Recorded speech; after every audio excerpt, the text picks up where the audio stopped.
और कभी जाना भी नहीं जा सकता। अगर जान भी लेते हैं तो हम उस सत्य को नहीं जान सकते हैं जिसकी बात शंकराचार्य कर रहे हैं। लेकिन परमात्मा की अवधारणा से हमें एक भरोसा उत्पन्न होता है कि कोई न कोई शक्ति हमारी रक्षा कर रही है, हमारी मदद कर रही है, कठिन परिस्थितियों में हमें आत्मविश्वास प्रदान कर रही है।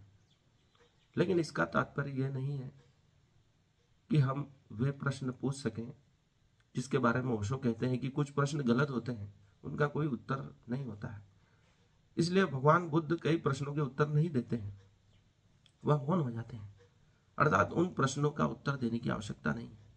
यदि हम प्रश्न पूछते हैं कि मुर्गी पहले आई या अंडा पहले आया, तो यह प्रश्न निरर्थक है।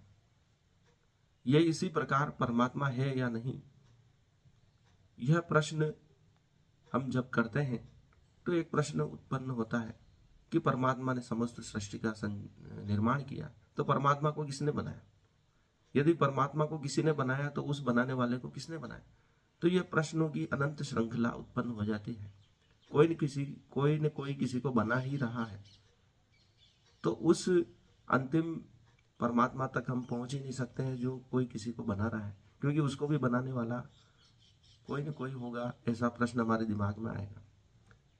इसलिए ओशो ने कहा है कि कुछ प्रश्न गलत होते हैं और हम सोचते हैं कि हम बड़ा अच्छा प्रश्न पूछ रहे हैं, जबकि प्रश्न व्यर्थ होते हैं और उन प्रश्नों का कोई उत्तर नहीं होता है।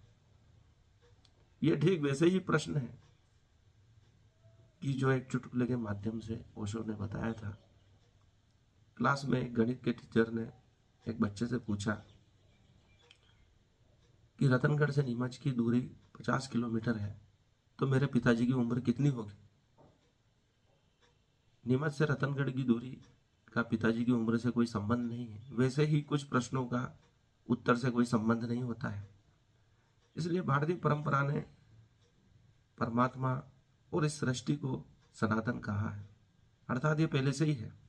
यदि हम इस चीज को समझ जाते हैं तो कोई किसी को बनाने वाले की आवश्यकता ही नहीं रही, क्योंकि कुछ न कुछ पहले से ही मौजूद रहा होगा, उसी से सभी चीजों का निर्माण संभव है।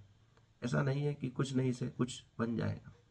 लेकिन इसके लिए भी वेदों में मंत्र गाए गए हैं। जब कुछ नहीं था तब भी कुछ परमात्मा था, और इस शून्य से ही समस्त सृष्टि का निर्माण हुआ है। अर्थात जिसे हम ब्लैक होल कहते हैं, वही ब्लैक होल वापस उन चीजों को उत्पन्न करता है जो अपने आप में समेट लेता है, क्योंकि इलेक्ट्रॉन परमाणु के नाभिक के चारों ओर घूम रहे हैं।